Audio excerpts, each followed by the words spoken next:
Okay. Good afternoon, everyone. The Delaware County Commissioner meeting for August 23rd, 2021 is back in session. And I'll turn this over to our clerk. Resolution number 21-775, public hearing for consideration of the Radnor Township Watershed number 2015 drainage improvement petition filed by MAK, APA, LLC, and others. So moved. Second, discussion, vote. Vote on motion 21-775. Mr. Merrill? Aye. Mrs. Lewis? Aye. Resolution number 21-776, in the matter of approving for a specific occurrence a suspension of Rule 3, speaker registration, Rule 4, limitations, and Rule 7, public comment procedures for the rules governing public comment before the Board of County Commissioners of Delaware County, Ohio. So moved. Second, discussion, vote. Vote on motion 21-776. Mr. Merrill? Aye. Mrs. Lewis? Aye. Okay, good afternoon, everyone. I'm just going to make a statement, which I wouldn't generally make, but since a lot of you have been through this before recently, there's been some people who have expressed disappointment that we're doing this again a year later. It's the petitioner's right. We have a responsibility to fulfill our responsibility, which is what we're all here to do today, and you will have the same opportunity you've had before to give your perspective. So I just felt, since there have been some comments made, that statement was probably worth making. So with that, I'm going to read kind of the guidelines. Many of you have heard it before, but just so that we're all on the same page. So welcome to the first hearing for consideration of the Radnor Township Watershed number 2015, number 1 drainage improvement, filed by McCappa LLC, ETAL on March 17, 2021. There's a sign-up sheet that's going around. I trust that most of you have already signed it. Here's an overview of what will happen today. We will hear a report from the County Engineer and Soil and Water Conservation District. There are copies available of the report in the back if you have not already picked up one. We will hear questions from the board. Should we have some questions? The board will acknowledge any receipt of written letters in favor or against the petition. After questions will be the time for testimony from landowners. Those speaking for or against the project must be either an owner, as defined in section 6131, period 01 of the revised code, or an attorney speaking on behalf of an owner. During testimony, you will be asked to take an oath. When it is time to offer testimony, we'll work on our way through the participants, and testimony will continue. If new information comes up or additional people wish to speak, we will listen to those speaking in favor of it initially, and then those opposed. After testimony, the board will close the public hearing, or the board may choose to continue the hearing. After the hearing is closed, the board will decide whether to proceed with the survey and design or dismiss the petition. The board considers the following in their decision: whether the board finds that the proposed improvement is necessary, whether we conduce it to the public welfare, whether the board also finds that it is reasonably certain that the benefits of the proposed improvements will outweigh the cost. If the board proceeds with the petition, the Delaware County Engineer will prepare plans, reports, and individual schedules of assessments for the project. When plans are complete, a final hearing will be set, notification of the hearing will be given to the landowners, and the board will consider the project. With that, I'm going to ask that Brett from Soil and Water. Good afternoon, Commissioners. Brett Bacon, Delaware Soil and Water Conservation District. I will read the first hearing report into the record. First hearing report, Radnor number 2015-1 Watershed Drainage Petition per ORC 6131, August 23, 2021. This report has been prepared for the preliminary hearing on a drainage improvement petition filed by McCappa LLC and others on March 17, 2021. The original petition has been signed by 4 people representing 5 of the 55 parcels in the watershed. The general location and course of the requested improvements are quoted from the petition as follows: commencing in the County of Delaware, Township of Radnor, and in the Radnor Township Watershed number 2015-1 from a drainage outlet located at or near the west side of 520-410-01-094-000 on a course and entry point downstream to a good and sufficient outlet. The following is the nature of the work petitioned, as quoted from the petition. To generally improve the drainage, both surface and subsurface, to a good and sufficient outlet by replacing, repairing, or altering the existing improvements as required and/or creating new surface and subsurface drainage mains or laterals as requested by this petition. Petition process. This petition has been submitted according to Section 6131 of the Ohio Revised Code, or ORC, which authorizes the Board of Commissioners to act on behalf of benefited property owners to make drainage improvements. If the Board of Commissioners decides to proceed with a project, the costs related to the improvements in the development of plans, reports, and schedules are assessed to the landowners in the watershed according to the benefit received to their watershed acreage. These special assessments will be added to the property taxes for each property and can be spread over a maximum of a 15-year period. Property owners may also choose to pay their assessment in lump sum payment prior to placement on their property taxes.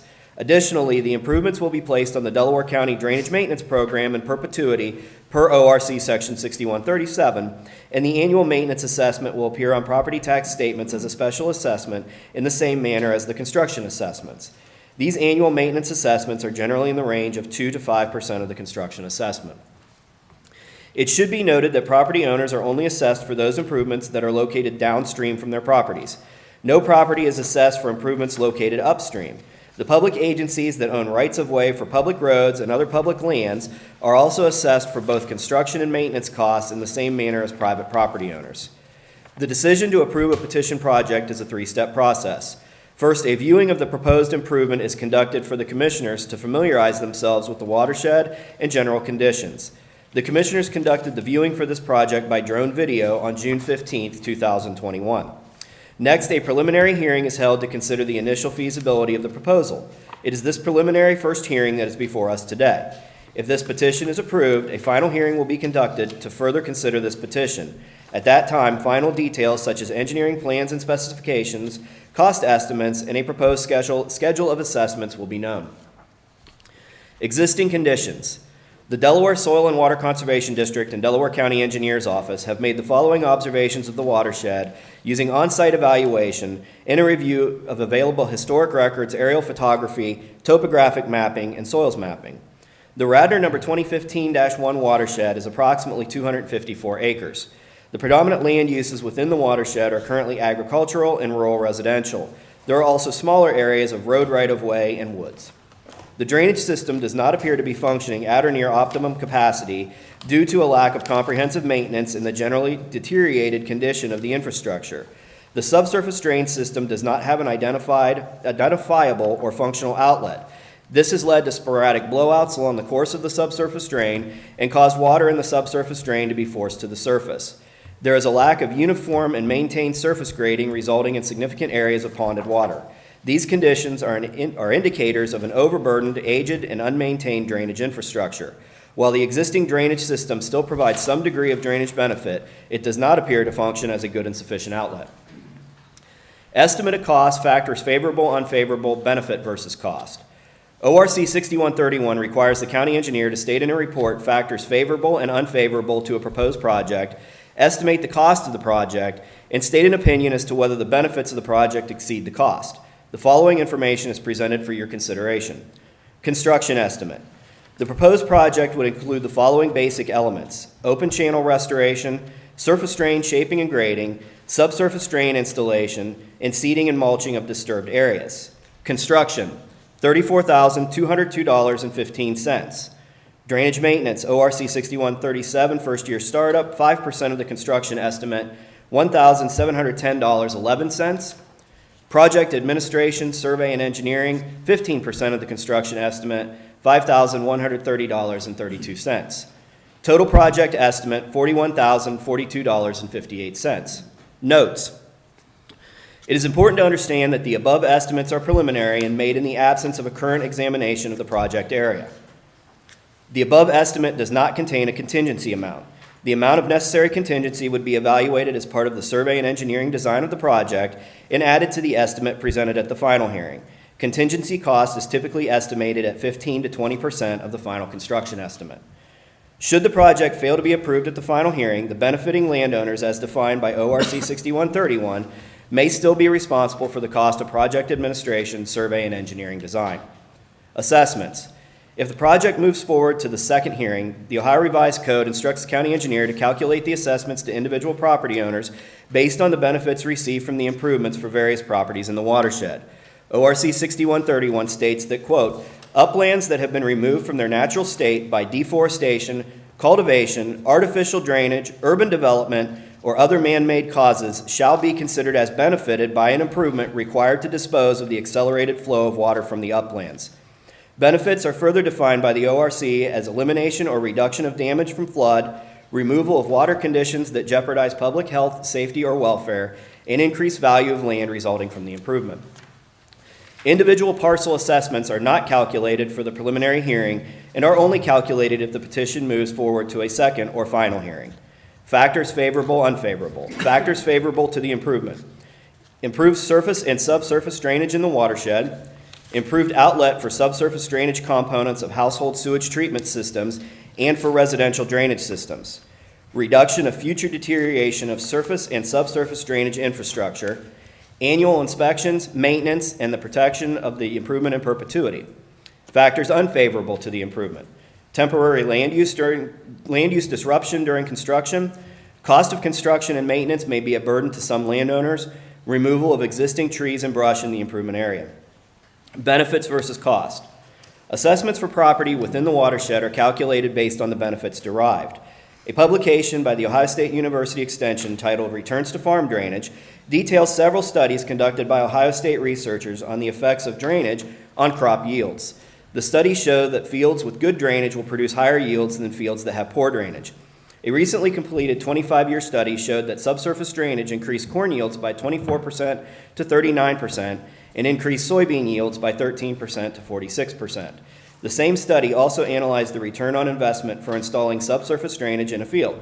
It found that for corn, $4 is returned for every $1 invested, and for soybeans, $3 is returned for every $1 invested. To state it generally, the benefits of drainage will equal the increased yield multiplied by the market price. The increased value or benefit for residential properties is much more subjective and difficult to quantify. For residential properties, the lack of an adequate drainage outlet can negatively impact the condition of household sewage treatment systems, potentially limiting the value of the home for resale. Should the existing system fail, the cost to perform repairs or construct an alternate sewage treatment system can range from the thousands to tens of thousands of dollars. It would also be reasonable to consider the cost of environmental degradation due to residential sewage treatment systems that may not be functioning properly. Other benefits that are commonly perceived as a result of drainage improvements focus on quality of life and positive neighborhood perception. Communities that have planned and maintained stormwater drainage infrastructures generally have higher resale values than those communities that are known to have a history of drainage problems or flooding. Conclusions. Based on all of the information gathered and generated for this project, I believe this project is technically feasible and would adequately serve the project area's drainage needs. However, the testimony brought to the board by the landowners as to whether the benefits of this project exceed the costs should be given significant consideration in the decision to move forward with this project. Should the current petition be approved to proceed to a final hearing, the petition bond will be returned and detailed plans, specifications, estimated costs, and a schedule of assessments would be prepared. Additionally, a benefit versus cost analysis will also be performed to further determine the feasibility of advancing this proposed project. Thank you, Brett. Any questions, Commissioner Lewis, at this time? None. And I have none at this time either. The board, we will acknowledge any receipt of written letters. We have received one letter for part of a testimony from Mrs. Kelly in favor of the project, and then we have received multiple letters against the project. I can read the list if you'd like. We have Mr. Stone, Mrs. Berry, Mrs. Bange, Michael Gilliam, Julia Gilliam, Laura Gilliam, Michael Gilliam, Linda Fraker, John Lane Jr., Mike Leisure, Carol Leisure, Karen Marsh, Roger Marsh, Martha McCormick, Pauline Norman, Patricia Oswald, Ed Oswald,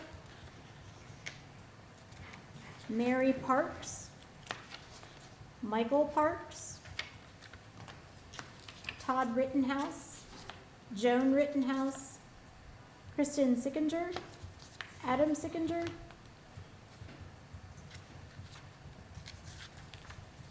Michelle Thomas, Thomas Early,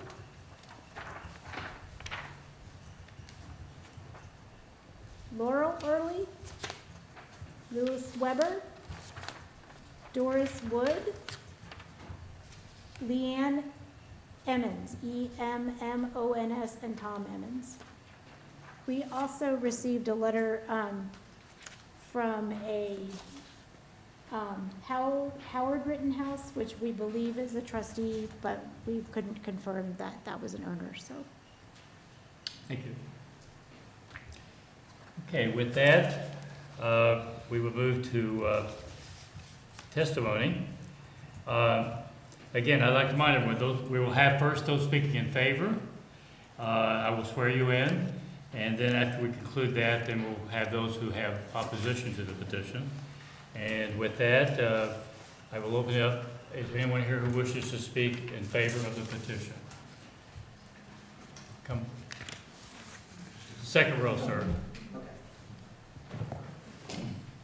I will ask you to introduce yourself, give your address, your lot number. Hopefully you'll be able to know that. That will help us identify where the property is located, and then I will swear you in. Okay. My name's Gary Cooper. Jerry Cooper? Gary Cooper. Gary Cooper. Like the movie star. We are on number 43 on your map. We are at the corner of the main issue there. Okay. And your address? Address is 4240 Warrensburg Road, Delaware, Ohio. Are you both going to testify? Yes. So I'll swear you in together, okay? Okay. Would you both raise your right hand? Do you solemnly swear the testimony you're about to give is the truth, the whole truth, and nothing but the truth, so help you God? I do. Proceed. All right, we got, tried to get a PowerPoint presentation to go, but it didn't want to work, so I came with a backup. We got some pictures. We won't have as many as we did last time, so we kind of cut it short. This is one of the first ones, starting back in April of 2014. This is where the water lays in the back. The next one is June of 2015. That is what's left of the backyard. And also June 2015 on this one. Oops. I just knocked off. Don't worry about it. There. Okay, go ahead. And this is August of 2015. And next. This is swamp around by the outbuilding. We cannot mow it because you would get stuck. That is since better than what it was, but that's when the tile was letting out just behind Laura's house, the house that you can see in the picture. It was flooding the whole backyard because it was coming up through the ground. Go ahead. Okay, this is March of 2016. Another view of the backyard where the water's just backing up. It's not going anywhere. Next, please. Also of 2016, same month, March. This is where most of it flows down the left side of the property, going north-northwest back to the pond area. This is the back corner of my lot. Next, please. Okay, this is January 2017. If you look in the background, you can see swales that are carrying the water away. This was done by Jegs LLC to help relieve some of the water flow that's staying in the backyard. And it is flowing pretty rapidly right there towards that back corner. Still not carrying enough water out to keep it from sitting. Next, please. Another picture of the same thing, same month, same year. Next. A little closer view of the exact same thing. The water is encroaching onto the backyard. it is covering a quarter of the leach bed right now. Go ahead. This is March of 2018. Same issues, a little more growth than what we had before. And you can go ahead. Next one. This is just outside our driveway, outside the garage. What year is this? This is this is November of 2018. This is coming down the left side of our driveway. It's what we call Cooper's Creek now, because it just constantly, all the water goes to that side and it flows towards the back way. This is within 15 foot of the garage door. Next, please. Okay, this is also another picture of 11/2018. This is the water building up in the front ditch. Now, if you happen to look on the back across the fence line, you can see water building up on the other side of the road. And this hadn't happened quite as bad as it has recently, and you'll see some other pictures later. But the tile's getting more and more plugged, and we're starting to backfeed on the other side of the road now. Go ahead. This is the other side of the road. This is now in what is Parks's area. This is right catty corner to the right side of my driveway looking out. That is on the south side of the road. That's the water waiting to come through the other side of the road. There's no sufficient outlet for it to come under the road or through the tile, which is plugged.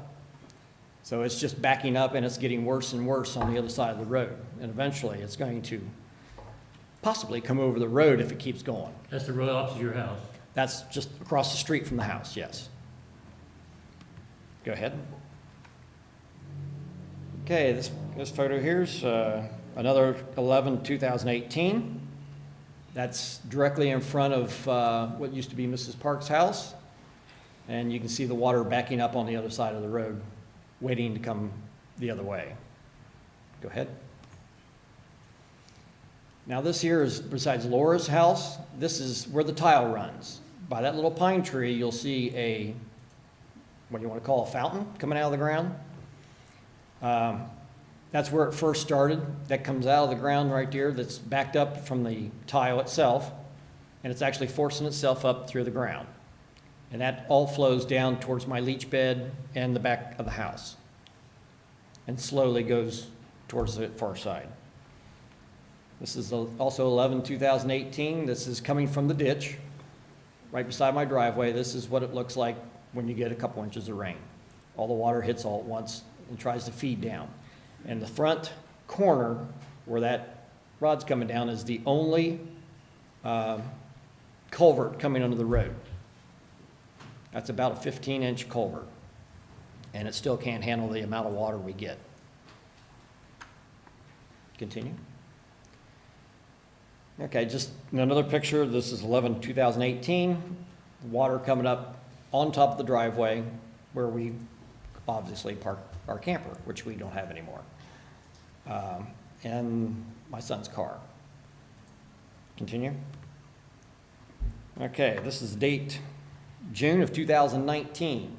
Same issues, a little more water coming down in the exact same location, just different year. Continue. What year was this? 2019, Okay, thank you. June. Go ahead. All right, now this is across the road. This is 6/2019, I believe. I take that back. This is May of 2020. This is how much water is starting to back up on the other side of the road now. The 15-inch tile that we have that runs catty corner from what used to be Mrs. Parks' driveway and goes back towards the pond has now ceased to flow anywhere except for out of the Laura's front yard, and it's all backing up on the other side of the road. And this is actually looking straight out my wife's window at the roadway. But this is directly south of our house on the other side of the road. Continue. Okay, this is the video of what has happened within the last year. From the last petition that was done, the tile has plugged to the point to where it's starting to blow up Laura's front yard. And this is just buildup of water pressure coming down, trying to make its way through that tile. And this is May of 2020.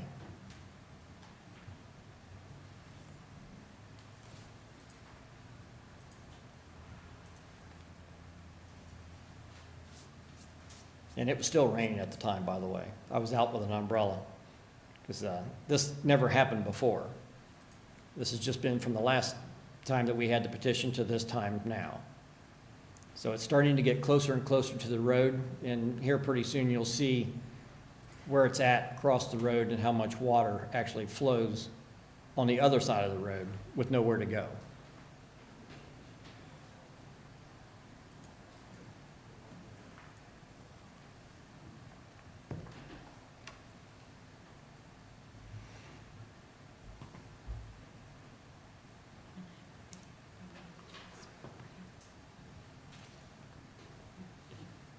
No, I don't think so.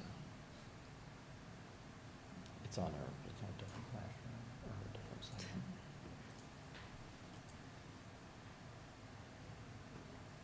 As you can see, that's rather long way of blowing up her front yard. And that tile runs right up underneath her driveway, which we just noticed. She let me know yesterday that she put a 4-foot pole in one of the holes in the ground and it disappeared. And that was within 5 feet of her house, right next to the garage. I should have taken a picture of it. But this is going across the road where the tile comes under the road. There used to be a bubbler there on the left. You can see it laying flat because it's just wiped out. Every time we put one there, or county puts one there, it just destroys itself. And now the water's starting to back up all the way down the road on the other side, waiting to come through the only culvert we have, which is right down in my corner of the lot.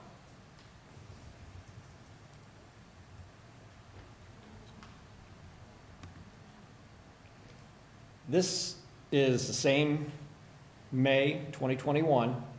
After what you just saw, this is a week later, and we still can't get in the backyard. It's done, taken almost all of our topsoil out, and now we've got low spots all over, which has to be regraded in order to make that at least flow towards the back. Go ahead. That might be, yeah, that's just another picture of her thing up front, so. Another view, this is March of 21. I believe this is the last slide. It kind of got out of sequence, but there's video of the flow going down what we call now Cooper's Creek. And I don't know, will that play? Yes. Okay. Now this is before the rains really hit. This is a few hours to 5 hours after the rains that we hit. Is this on your property? This is on my property now. This is where the water's got to go. It doesn't have any choice. This is the natural flow. There's a small video here. Now what this is back towards the pond area, still on Jakes' property. And what I did is I threw reeds in there to show you how slow it's going now.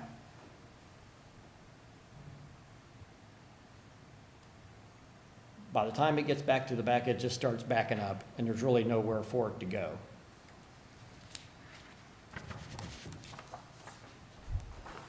The capacity of the pond or the outlet on the pond probably isn't good enough to keep the water levels down to where they should be.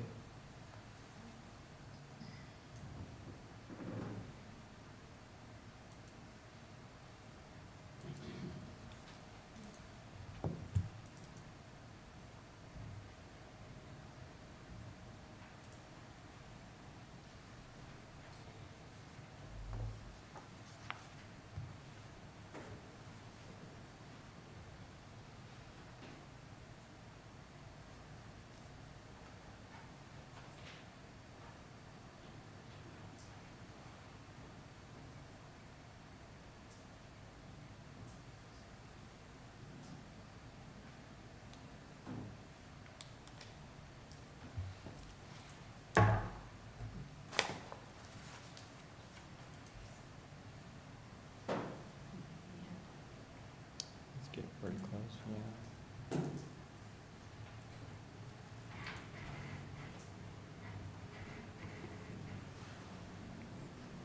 Okay, I think that might be it. No, maybe not. That's just a picture of, that's the pond level That's as the last one. compared to Jaggs's property right there. And there's just, as you can tell, this is back in the winter. So the pond was frozen over a little bit, and there's just nowhere else for the water to go. Is the pond on your property? No, pond is on Mrs. Parks' property. Okay.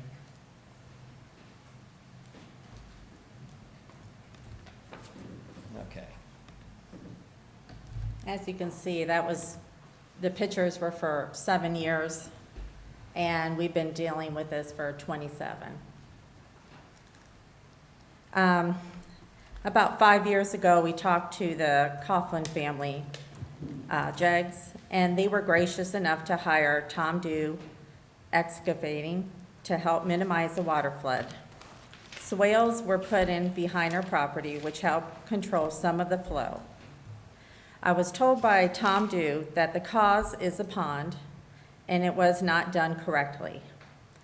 Tile was not rerouted around the pond, therefore blocked the tile, and over the years it continued to block across the neighbor's yard, and currently is backed up by the neighbor's ditch and across the street.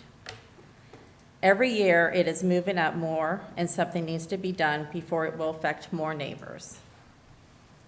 Last year, on October 13th, Soil and Water Conservation met with us neighbors to come up with a solution. Everyone was on board to fix and pay for their own on their property, except for one neighbor who owns the pond. We were left a message saying that we want no part of it. There is no trespassing on our property, on their property. That means any work we do on our property will not work, as the pond is the end result, and there will be no outlet for the water to go. We tried to work on our own with the neighbors, and it didn't work. So now we need help from the county to fix this properly and maintain it through the years so no more neighbors will be affected. That's it. Thank you. Thank you. Thank you very much. Do you have any questions for the Coopers? No. The Cooper's Creek, which you fondly called it, how long does it take for that to dry up? You need to come back up here. Oh, I'm sorry. Cooper's Creek itself does a good job of flowing the water. We do need to make it a little larger to flow as much water as what's coming down there. Right now, usually about 5 to 6 hours later, it starts getting to about that size that you saw right there. It usually takes better part in a day before it gets to the point to where there's no flow going down it anymore. But it does, with all that water on the other side of the road, it just takes a long time for it to go down, and it just keeps backing up. And it's just getting worse. Thank you. Thank you. Okay, is there anyone else who would like to speak in favor? I didn't finish my sentence, but Yeah. we'll assume we're on the same Yeah. page. I need you to give me your name, your address, your lot number, then I'll swear you in. My name is David Shade, 236 West Central Avenue, Delaware, Ohio. I'm an attorney. I am here on behalf of, I think it's 40, 44, and 42. 44 and 42? Yep, Macapa LLC, which is owned by Edward James Coughlin, known by most people as Jig Senior. And then the other two are Jig Investment LLC. They've owned this land for quite a long. Let's swear you in. Oh, sure. Do you solemnly swear the testimony you're about to give is the truth, the whole truth, and nothing but the truth, so help you God? I do. Proceed.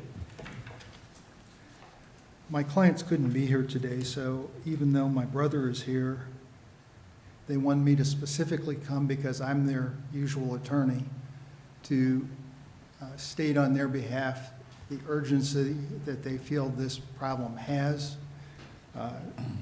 The owner of parcel 24 appears to be totally uncooperative. Just to be a good neighbor to the owners of parcel 43, they engaged Tom Dew, and I think everybody in the community recognizes him to be an outstanding land improvement contractor. If he couldn't solve the problem without going onto this property, and the neighbor won't agree to cooperate, then it's going to take public participation to do this. Parcel 40 is 111 acres, so in this drainage shed, there has to be a whole lot of acres. We would assume that 40, 44, and 42 would bear a significant portion of the benefit and the expense, but no one can experience much. There's a lot of acres there, and if you divide it up, clearly it is a significant problem for the owners of parcel 43. It's not going to go away. It's a health issue. It's a constantly degrading issue, and we would ask that you take this to the next step, which would allow these folks to see at least what little it's going to cost them. Thanks. Thank you. Thank you.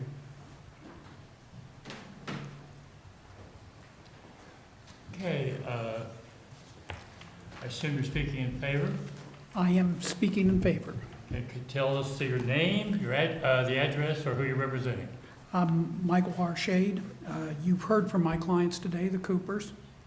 My address is 236 West Central Avenue, and I became involved in this project about a year ago. It was quite apparent from the get-go, and some conversations I had with Mr. Bacon. Sorry, I don't believe I swore you in. Oh, Do you solemnly swear the testimony you're about to give is the truth, the whole truth, and nothing but the truth, so help you God? yeah, I do, Your Honor. Kind of start over, please. As I indicated, I've been involved in this, trying to remedy this situation for some period of time. If you look at lots, or what are identified as 642 and 43, they were part of a subdivision. There was a tile installed to take away the drainage from that area and to handle the normal course of affluent coming from septic fields.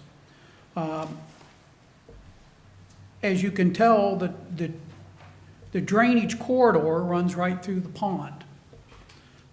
I could speak on that issue for a very, very long period of time, but I will not burden you. Okay, show me where exactly is the pond? Which lot? If you look, here, I'll just. Which lot? It's kind of hard. It's right back here in the corner. Right here? Yes. Thank you. And. Lot 24, is that what you're? Yes, and we're not sure exactly why it was constructed, but when you're going through a drainage corridor, when you're blocking it off, when you are causing water to back up, and the discharge point, whatever discharge that is, whether it's an overflow, whether there's a standpipe, it has to be designed in a certain way. Unfortunately, that is an issue that I think the legislature needs to deal with, and that is in pond regulation. But that's a matter for another day. Today, as my brother just mentioned, today we're affecting these 5 properties primarily. But any engineer, and I've been doing this now, practicing law for I'll be starting my 42nd year in this November, and I've dealt with lots of drainage problems. Some of them created by property owners, some created by just nature. But I know one thing, and time will bear it out, that we either start to solve this problem or it will move. It will move to the east. It will ultimately affect properties on both sides of the road in a significant way. And the cost then will be much more significant than it is today.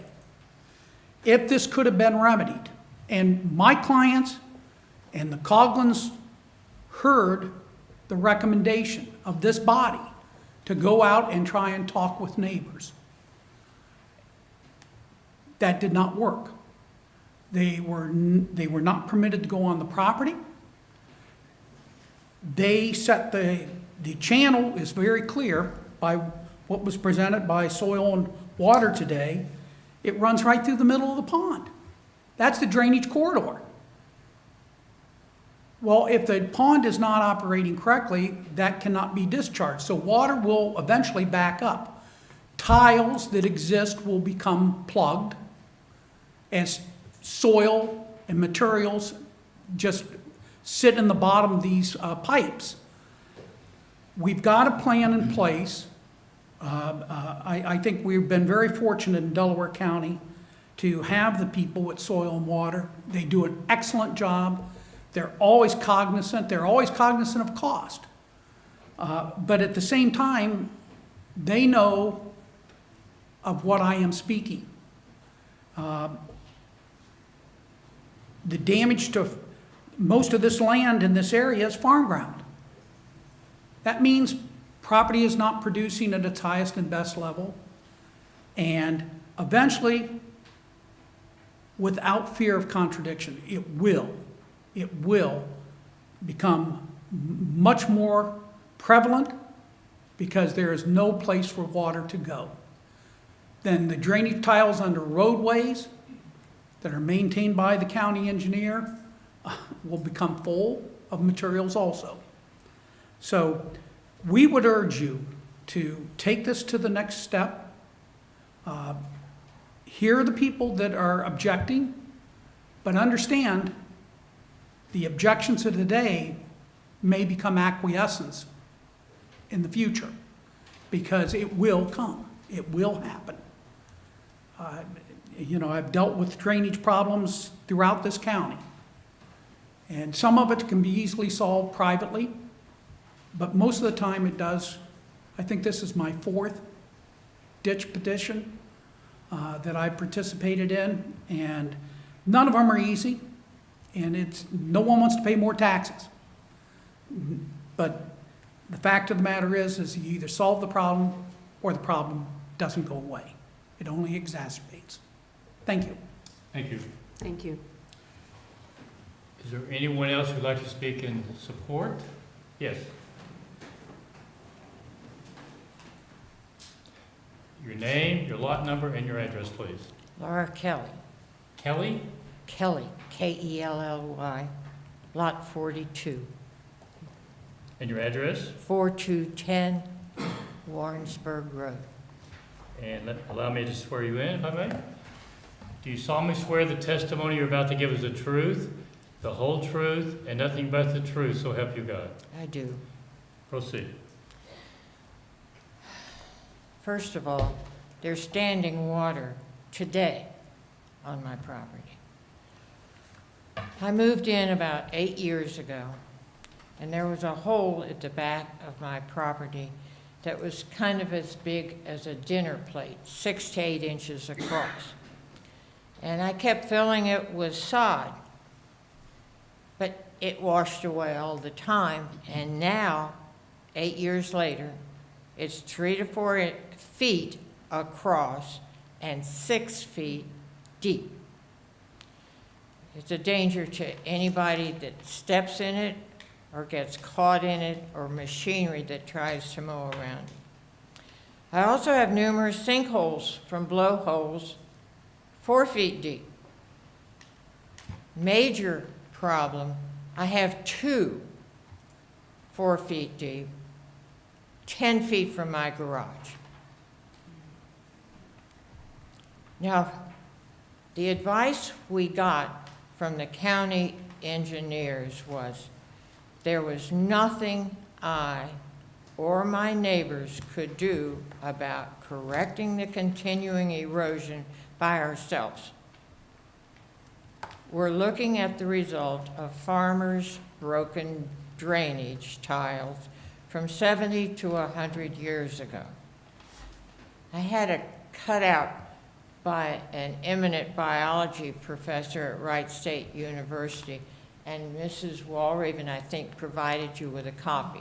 It was in my previous testimony before. But it said when settlers came along and decided they needed agricultural land, they buried tiles about 3 feet from the surface. These tiles drain the natural occurring springs and wetlands into pipes that then empty into human-made ditches, which only then launch the river, the Scioto River, into its natural course, leaving behind rich, nutrient-dense farmland. We've been digging those ditches since we started farming, the professor says. Agri-professionals will channelize the ditch to move water more quickly out of the field. Well, the tiles are broken. Everybody did the best they could at the time. I think the blame game results in nothing. It's a solution game that those drainage tiles are broken from 70 to 100 years ago, plus a pond that stopped the flow to the Scioto. They suggested, the engineers suggested, a petition for relief to Delaware County as the only solution was that it was the entire watershed had to be involved, as no single homeowner could solve the problem.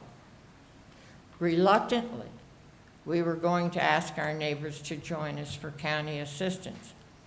The county, knowing the farmers' tiles were in place, issued building permits for homes on a saturated watershed. Other states I've lived in have rigorous tests before a building permit is issued. I was told by the county engineer, we don't do that here. We can't stop building permits. Why not? Why not? This flawed process creates problems such as the one we're trying to solve years later. Guess we could blame God for making Middle Ohio so flat in the middle. Reluctantly, again, we had to include our neighbors and ask for help, as in, if you're not part of the solution, you're part of the problem. According to the county, we're all affected, whether we know it or not, and thus our only alternative was to ask for help. Unfortunately, a very expensive solution, which I hope the county will help alleviate, not only with granting approval of our county engineer's plans, but also with more funding instead of expecting those in the watershed to bear all the costs, that the county, through infrastructure grants, might be applied to the planning and execution. Desperation pleads for help as in the next few years my home will crumble with sinkholes and blowholes. All those blowholes turn into sinkholes, 2 of them 10 feet from my garage. If our early settlers could execute a solution, surely with modern technology, we can. Thank you. Thank you, Ms. Thank you. Phillips. Anyone else who wishes to speak in favor? Okay. With that, we will transition to anyone who wishes to speak in opposition. So, if anyone would like to come forward.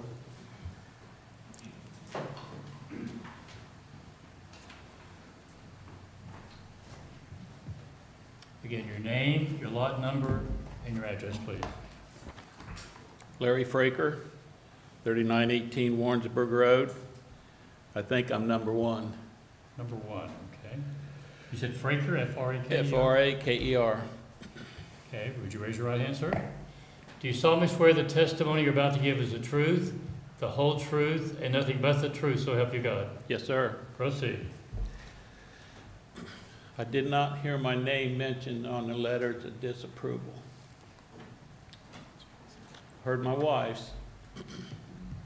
Okay.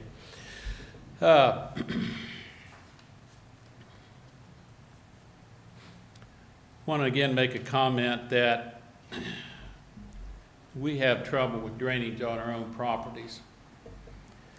It's a property owner's responsibility to fix that.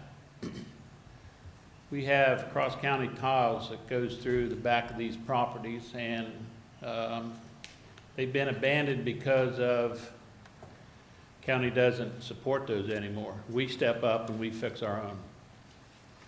The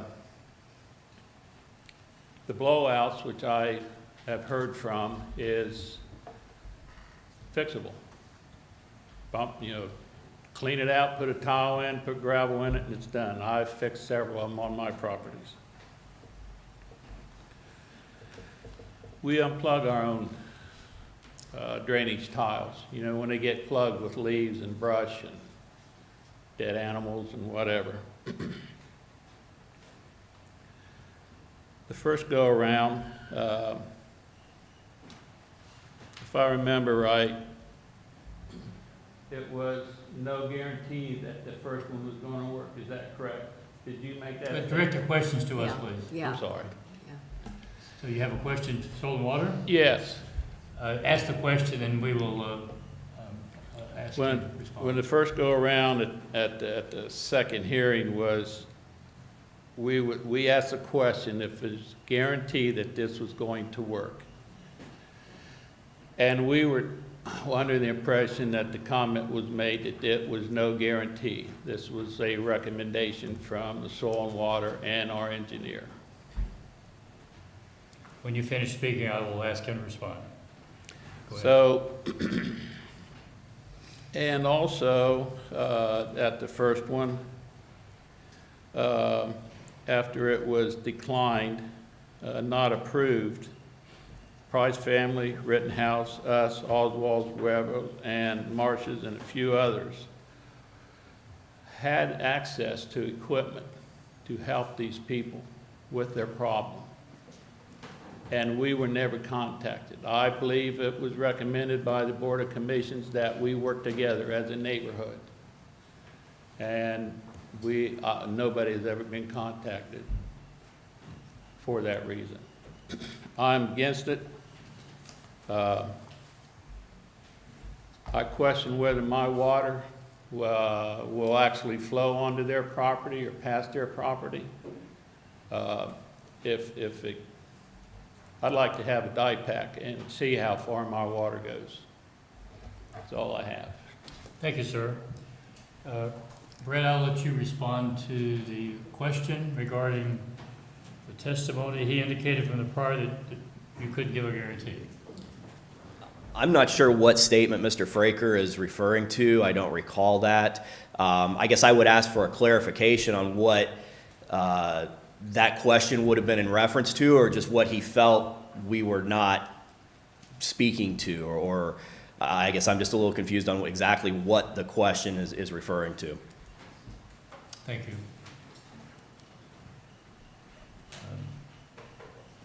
You have any questions at this point? No. Who else? I think that's all for right now. Who else would like to speak in opposition to the petition? Come forward.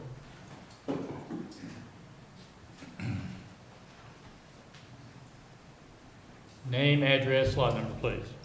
Name is Lou Weber. My address is 3740 Warrensburg Road, Delaware, Ohio. And your lot number? I believe it's 31 on the map. Okay, would you raise your right hand, sir? Do you solemnly swear the testimony you're about to give is the truth, the whole truth, and nothing but the truth, so help you God? I do. Proceed. So just a couple of comments. I don't want to take a lot of time, and I'll tell you right now, I am not a lawyer. And my stake in this whole issue is not that much. but the impact that it has to my neighbors, the negative impact, the cost, is what has spurred me to get involved. Because I don't believe it's good, I don't believe it's right that so many people have to pay a huge amount of money that puts a burden on them, where they have to take money out of their retirement savings to pay for this. That's just not right. So anyway, that's why I'm involved. To follow up to Larry Fraker's statement about soil and water's guarantee, I heard the same thing. It was no guarantee. So just, if you would, just please ask Soil and Water that what they're proposing, do they guarantee that is going to fix the problem? Or are we going to be back here in a year or 2 or 3 with the same complaints? So obviously, all the neighborhood would like a guarantee that this is going to fix it, and we're going to be good, and we can put an end to this. So please follow up on that for us. So far as the cost benefit, that was another reason why I got involved. I am a degreed engineer. I have worked in maintenance and engineering management for over 30 years, and I have been witness to millions and millions and millions of dollars in projects. So when I see these projects and the cost benefit and start picking them apart, please understand that the benefits that Soil and Water has proposed that come from a study made by OSU that references the improvement of yield of crops only occurs when the entire system is properly drained. So the proper system is, depending upon the soil type, the lateral drains that have to occur in all these fields to pull all the water to go to their system has to be in place. So again, if you want to claim the benefit of all these improved crop yields, you also have to put in the cost of all the lateral drainage. Now, there's only one field in this whole area that is laterally drained correctly, and that is Mr. Price's. And I believe that's in the upper northwest corner. But a majority of all these fields that are represented here are not laterally drained. And therefore, they will not see the benefit of the improved crop yield. So please make sure that that's included in this whole study. I think it's also interesting when we talk about Cooper's Creek. We take a look at this proposed improvement here. I don't see any changes to the area of Cooper's Creek or across the street where all the water is backed up. So the water, if the road's the problem, we're not changing the road, then we're going to be right back here talking about this issue again after we get done spending this $40,000 to $50,000. So if we're going to fix it, let's fix it. So also, I think there's a lot of misinformation on this pond. Unfortunately, Roger Marsh is not here. And I have talked to Roger about this pond extensively. I've gone back and taken a look at it. I understand what the problem is. But Roger and his wife have called the county and asked them directly, and this was back in May of this year, is this pond a problem? Yes or no? And the answer they received was not to our knowledge. So we keep going back and forth as to, is the pond the problem or not? In the Marsh's defense, the reason that they didn't want any changes to the pond is because of this confusion as to whether or not it's an issue. So it has to be clarified, is this pond an issue or not? Period. So to summarize, I'll just say that obviously I'm against this for multiple reasons. I would ask that this body discuss with those people that are for this, these 4 groups, and utilize the mutual agreement process, where these people are the ones that want to fix. These people can work with the county cough up the money and get it done, and not put a burden on the rest of the neighborhood. That's what I would ask that it would happen. If they're really serious about getting it done, then go ahead, get it done, please. That's all I have. Any questions? Well, just a comment. Okay. To clarify, the water is everybody's problem, so that's the reason we're here today. So we have to Yes. evaluate on that basis. So Yes. to the degree that it's your water on that property, that's the reason we're here today, to have that conversation. Just want to clarify that. I understand that, and I agree with Mr. Fraker wholeheartedly when he says that each one of us have water problems. I can show you pictures of a river going through my property. I have a joke with my wife about a river runs through it. And it rains hard, we have a lot of water. But it drains off, and we have made improvements, swales, relieve dams and that kind of thing to make sure that the water drains off the property. It's just something you do out in the country. Unfortunately, this area that we're talking about is as flat as a dinner plate. And it makes it very difficult. But some mistakes have been made in the past, and I think those have been brought up several times about the elevations of houses and the elevation of properties and those kind of things. Those were mistakes that were made, and they should have been taken care of at the time of construction. It's unfortunate, but, Thank you, sir. okay, thank you. Is there anyone else who would like to speak in opposition to the petition? Please come forward.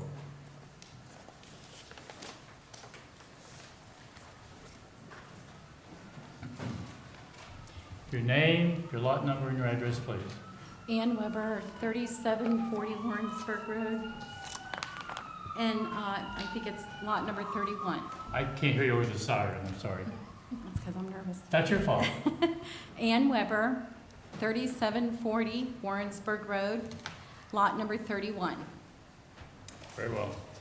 Let me swear you in. So, I assume you're related to the prior speaker here. Yes. Do you solemnly swear the testimony you're about to give is the truth, the whole truth, and nothing but the truth, so help you God? Yes. Proceed. I just want to make a couple comments. One, the main reason that I am opposed to this is because the burden that it places on the retired neighbors in our neighborhood who would have to dish into their retirement accounts to cover the costs. The other thing is, they say that there's only two things in life that are certain: death and taxes. And the thing about taxes is once you have a tax, it never goes away. So this maintenance tax, the assessment, once that's in place, that's never going to go away. So we have to make sure that it's just and that it's necessary, okay? The other thing that I wanted to say in relation to the quote-unquote guarantee or lack of guarantee that whatever would be done would work, I also heard, and at the time, this was last year during that final hearing, at the time I was shocked because if you're gonna do some major project like this with a major cost and causing a lot of trouble to the neighbors, then I think you have to be certain that it will work. And I seem to remember the drawing from last year was a lot different than what it is now. Right now, it seems to focus on this pond, but it seemed like there were other things that were going to be done. I'm not sure.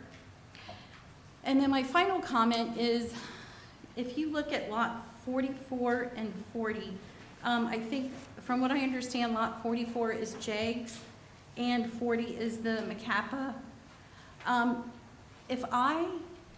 I am, number one, a property owner and a business owner, and when I have an issue, I take care of it.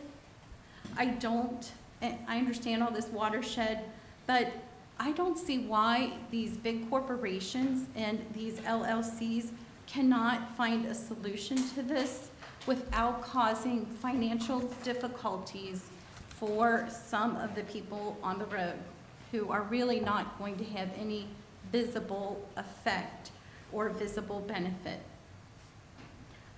That's the way I am. That's the way I run a business.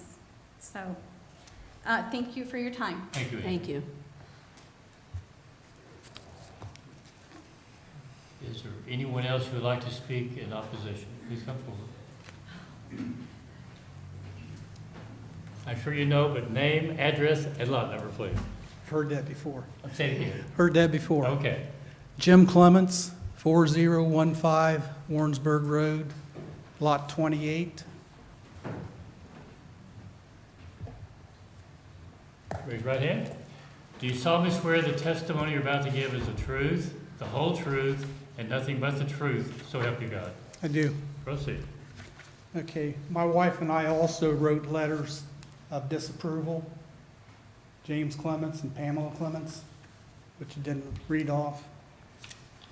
I just had a couple things. The letter that I received from the commissioners on this was that we have a benefiting parcel. The last time our assessment was like $3,200. And I don't see any way we're going to benefit from that. We've been there almost 26 years, never really had a drainage problem. But yes, when it rains, and it rains heavy and quick, we do have a buildup of water. But it dissipates within an hour or two. And if we did have an issue, again, we would take care of that also. So that was the only points that I have. I do agree with the crop yields, those percentages that they were giving. I can't see that happening. And some of the other things that were said, I agree with that too. Thank you. Thank you, sir.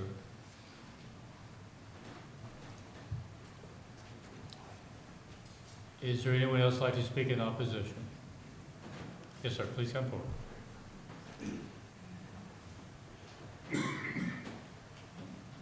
You know the routine, right? Your name, address, lot number. My name is Tom Emmons, Emmons? 3734 Warrensburg Road, lot number 30. Raise your right hand. Do you solemnly swear the testimony you're about to give is the truth, the whole truth, and nothing but the truth, so help you God? I do. Proceed. I agree with my neighbors who are against this project. Would like to add one other thing.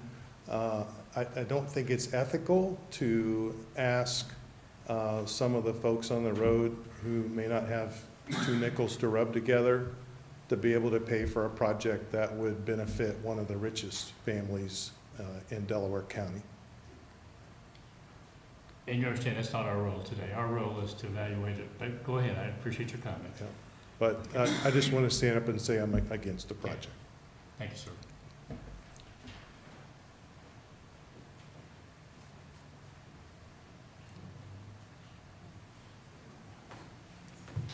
Is there anyone else who'd like to speak in opposition? Come on.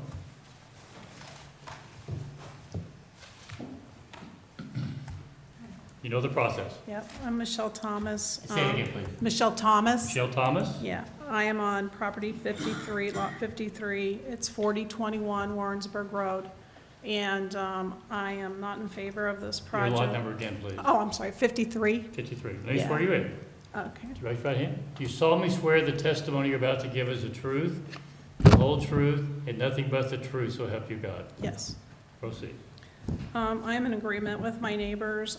There's a lot of us that are single parent homes or single people homes, and this is a great financial burden on us to fix something that is really not going to be that much of a percentage of a benefit to us.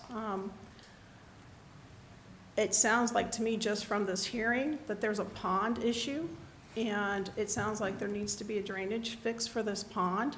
And I think that needs to be explored before asking all of your neighbors to foot the bill for something that we ourselves, if we had a field tile that needed fixed, we bought the tile, fixed the problem, and moved on. And I think this is, again, the neighbors that this is affecting, if they feel it needs to get done, I agree with Mr. Fraker, Mr. Weber, that there's other ways that they can do it instead of burdening people that already have financial problems trying to make it. Thank you Thank very you. much. Thank you.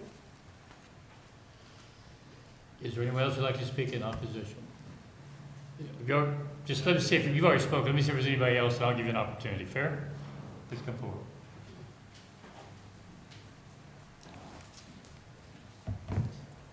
Hi, Your do you need to name? swear me in? Melanie Bange. Melanie, Yes, sir. and your last name? Bange, B-A-N-G-E, like bang with an E on the end. Okay, and your address and lot number? It's 4152 Warrensburg Road, and my lot number is 5. 5. Very good. Raise your right hand, please. Do you solemnly swear the testimony you're about to give is the truth, the whole truth, and nothing but the truth, so help you God? I do. Proceed. Okay, first off, I was raised in a home that had 2 different analogies. Number 1, inflation is the only guarantee in life. And number 2, you better know, my father told me life is seldom fair, every day. And we are newer to the neighborhood. And I will firmly say this, we moved in last year in November. So we're still kind of assessing, what does our property look like? What do we need? For us, you know, I am in my early 30s. Have a very stable career. I'm very blessed on that. I look at my neighbors who have very different homes than we do, and all of us have very individual needs. But we have, as a community collective, skills, knowledge, and machine access that we can collectively use. One of the things I really appreciate about the county and working here is we are consistently conservative, but I truly feel that we need to come together a little bit more. That's it. Can I ask you a question while you're standing there? Absolutely. You're adjacent to the petitioners. Are you having any of the water issues? To be honest with you, I don't know how to answer that. As of yet, yes and no. And the reason for that is I will firmly acknowledge this year has been a little bit drier than most. We're still assessing quite a bit, especially our backyard. But I also know from just watching our yard and having my ankles up in water occasionally, it's not just from one area. There are multiple areas the water's coming from. Okay, thank you. Yes, sir.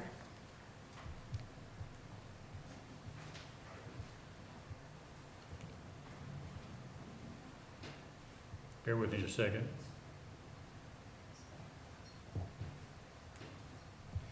Is there anyone else who would like to speak in opposition? Okay. Commissioner Lewis, do you have any questions at this point? I'm going to ask Soil and Water to come back up. Just a Yes, second. just soil and water. Okay. I'll let you proceed with your Okay, questions, and thank maybe you. my questions, but Yeah.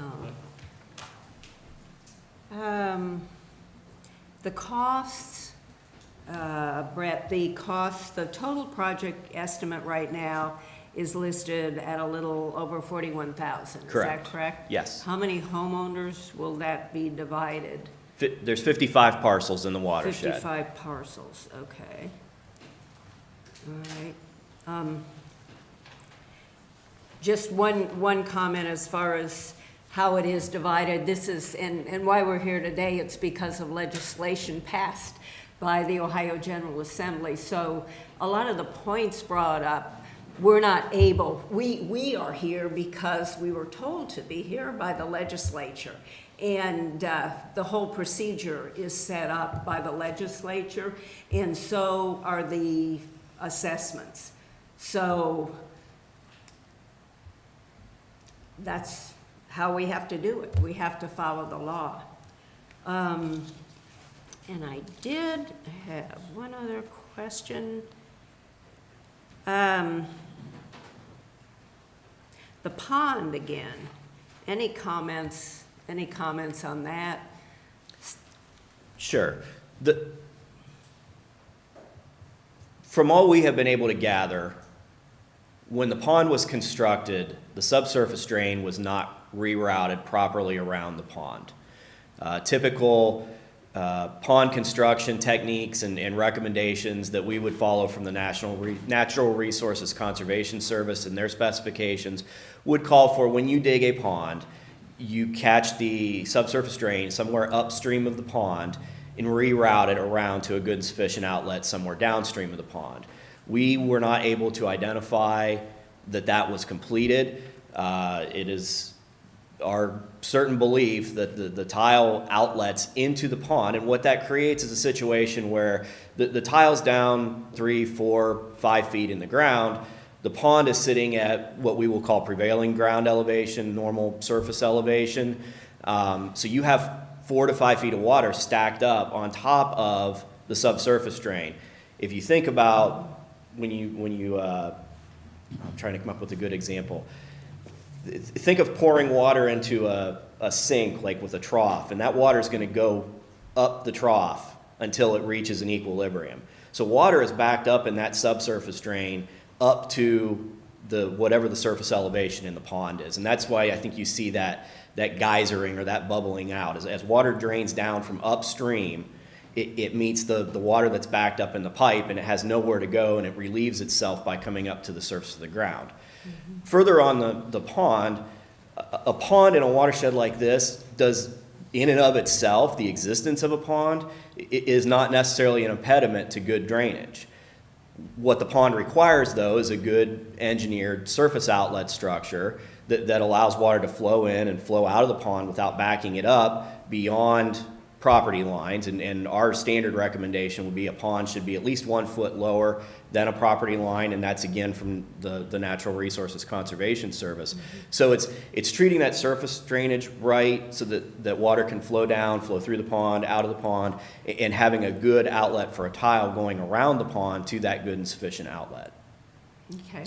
And as far as I'm getting back to the assessments will never go away.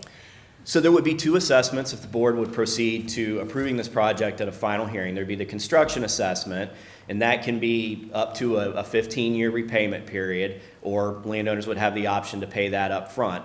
Your board has typically settled on 8 years as kind of the standard construction assessment schedule, so it would be 16 semi-annual installments. Then the assessment for drainage maintenance would be applied in perpetuity. That would be an assessment that would not go away. And that typically ranges between 2 and 5% of whatever a property's construction assessment would be. And that's what would not go away. Correct. Yeah. Now, that assessment can be adjusted annually. The law would stipulate that the drainage maintenance account for any project on drainage maintenance can have up to 20% of the original construction cost unencumbered in the drainage maintenance fund for that project at any given time.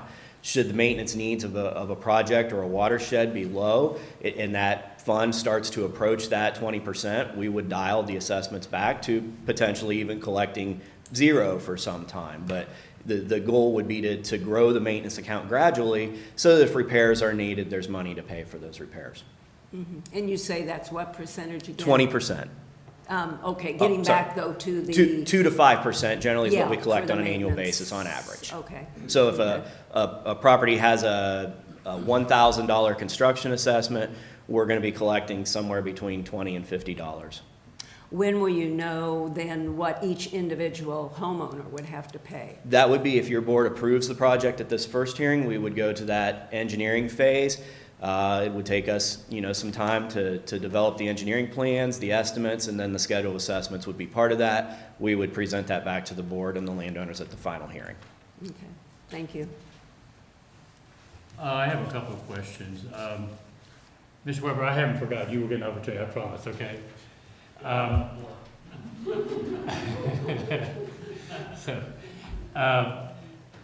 The question was, I made some notes here. I'm trying to read my writing, so bear with me. The question was, would Soil and Water be able to guarantee that these fixes will solve the problem going forward? How would you answer that? So I'm going to answer that by saying that this project would be designed to the same standards and specifications as we have used since the Soil and Water District and the Engineer's Office started working on these projects in 1999.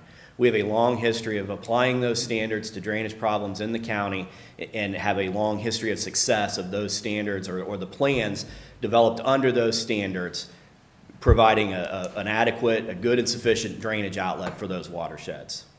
Second question, I recall the pond being an issue. We had this conversation a year ago, whenever it was. Will the pond, the water coming into the pond, going out of the pond, will that be addressed with this petition? Absolutely. And to the degree that it's a problem, it should be resolved then, theoretically. In my opinion, yes, as a good and sufficient drainage outlet. I think it's important to distinguish, there's a difference between drainage and flood control. What the request before the board is today is not to create a flood control project, it's a drainage project. If it rains 5 inches in 3 to 4 hours, there will still be water flow across the surface of the ground. There's nothing we can do to prevent that. But I'm asking a question, but it should preclude water sitting in someone's yard for an extended period of time. Correct, yes. The question, I believe it was Ann Weber, she asked, how can we be certain it will work?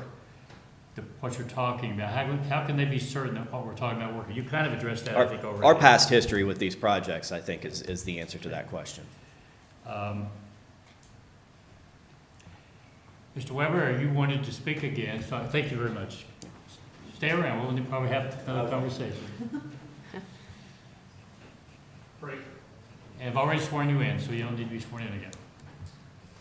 I forgot a couple things. I got nervous when I was up here, but, You didn't sound nervous. Yeah.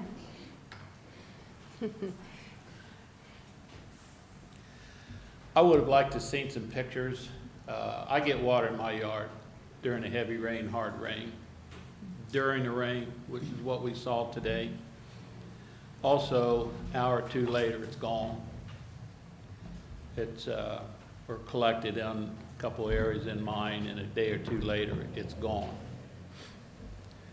The 29th of June, Jim Canal gave a report, Central Ohio, that they was the Central Ohio was 2.5 inches of rain below normal, 5 inches on a year.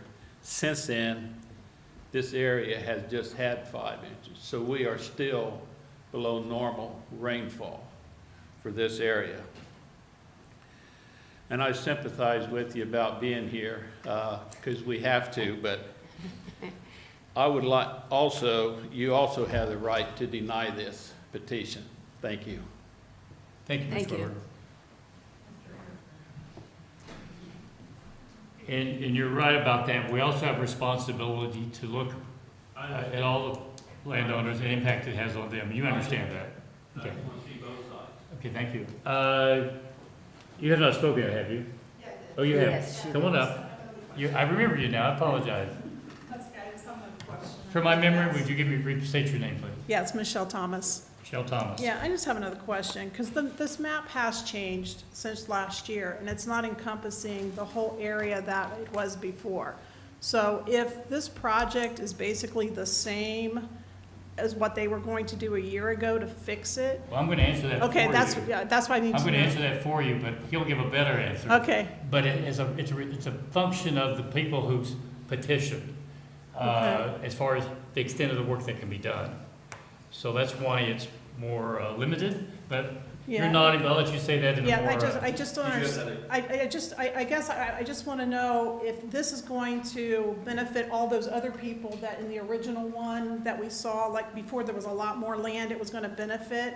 So if it is going to benefit those people, then why aren't they included in this Because they study didn't sign the too? petition. It's a new petition. The new petition. It But doesn't go have ahead, Brett. But wait a minute, my understanding. Are you referring to the watershed? being Yeah, bigger? Okay, I can answer that. because my understanding is it's the same people that petitioned the first time that are petitioning now, but the area is smaller than what the Brett, please original comment. area I'd be was. happy to. So I think what Ms. Thomas is referring to, when we had the first hearing for the first petition for this watershed, we had drawn the watershed much larger. It went all the way up to State Route 37. Through our engineering survey, we identified that the project did not need to be that large in scope. And the watershed that you're seeing presented here is the same watershed that was presented at the final hearing at that first go-around. Okay. The project scope has been reduced for this presentation, for this estimate, for the first hearing, for this new petition, because of an additional property not signing the petition this time that signed the petition last time. Parcel number 5, which I believe is Ms. Manges' parcel. So it's probably the prior Yeah. owner? That property did sign the petition last time. As such, the improvements were designed to extend to that property. We only go upstream as far as the most upstream parcel that has signed the petition. In this case, that is currently 42, 44, and 6. So the project has been cut in scope by about half, so. Okay. I'm going to ask this question, and don't read anything to how we're going to rule this. We haven't even spoken, so I can't speak to that. But I lost my train of thought. Let me gather my thoughts here. So the benefits will be decreased because it's not going to be as extensive a project as before, is that? No, I would argue the benefits are the same. Be the same? The benefits to drainage are the same. The benefiting watershed, if you go by what the revised code says, benefits are determined by use. So the same number of parcels. The cost of this project is roughly half of last time. That's correct, yes. Okay. And that's simply because law number 5 is not included. That's correct. Okay. Thank you. Well, I'm going to let your husband speak. He raised his hand. I assume is that your husband to your right? No. Is that your husband? Yeah. You want to speak? Sure. Well, you raised your hand. I assumed you wanted to speak. You were stretching. Oh, well, you don't have to speak. There's no requirement. It's fine. Wesley Stone, parcel 5, 4152. I'll have to swear you in. 4152 Warrensburg Road. Raise your right hand. Do you solemnly swear the testimony you're about to give is the truth, the whole truth, and nothing but the truth, so help you God? I do. So did you want to speak? You said Yes, you were just stretching. So one of the big concerns everyone has is this going to fix the issue? And since we didn't sign on this time, the scope is half of what it was before. So does it need that other half in order to work effectively? Is our concern with, I think, a lot of people's concern, honestly. It's half of what it was, so does it work as well? And that's the question for soil and water, I suppose. Thank you. Thank you. Thank you.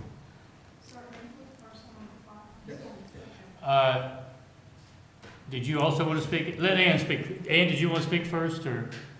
No, it's not Ann, my apology. Come on up. Just a couple follow-up. Lou Weber. Hi, Lou, again. So just a couple items. I'm a simple man. I'd like to think I'm simple. I like a direct answer. So your question as to whether or not do we guarantee a fix, I did not hear a yes or no. I heard a lot of words. I'll tell you what I heard. I heard that historically, they have an excellent track record, and I guess you could say there are no guarantees in life, so to speak, but I interpret that as close to a guarantee as you could get. But also, one of the ways I evaluate an engineering project is the commitment of people. And if people make a guarantee, they're committed. And you've got to be committed to take care of a problem. So please, if we're hearing yes, then okay, it's a guarantee. You're committed to fixing the issue. That's the reason we're here, sir. Yeah.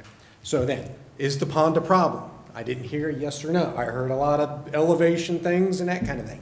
Yes or no, is the pond a problem? Well, that was a question I was going to ask, and frankly, I forgot to ask. I did write it down, so I will ask that question. So, and then Yeah, this you did last address comment, that. if the benefit's the same, why were our residents charged twice as much money?